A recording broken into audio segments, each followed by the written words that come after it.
සහනේ අද දවස කොහොමද? හොඳයි ඇත්තට ගොඩක් සතුටුයි අද දවස කියන්නේ. හරිම සතුටින් ඉන්නේ අද නේද?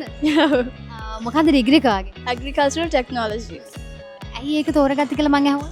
ඒක කියන්නේ මම A levels වලින් මම ආසයි. ඒක නිසා දිගටම කරන්න කියලා හිතුවා. එතකොට SLTC යුනිවර්සිටි එකයි තෝරගත්තේ කියලා අහුවා. SLTC එකේ ගොඩක් opportunities තියෙනවා. ඒ වගේම job offers එන්න පුළුවන්. ඒ වගේ දේවල් නිසා තමයි ඒක ගත්තේ. අපි ඒ වගේ තුලන් බලන්න ඕනේ නේද? එතකොට ඉගෙන ගන්නට අමතරව කැම්පස් එකේ මොනවද තියෙන අනිත් දේවල්? තියෙනවා clubs තියෙනවා sports තියෙනවා එක එක ඒ වගේ ගොඩක් අමතර දේවල් තියෙනවා. මම කැමතිද ඊළඟට එන්න ඉන්න බැච් එකට මොනවා හරි දෙයක් කියන්න අද ඩිග්‍රී එකක් අතේ තියන් ඉන්න. ඔව් අනිවාර්යයෙන්ම SLTC කියන එක හොඳ ඔයගොල්ලන්ගේ සිලෙක්ෂන් එකක්. ඒක තෝරගත්තොත් ඔයගොල්ලෝ ගොඩක් ඉස්සරහට යන්න පුළුවන් කියලා හිතනවා.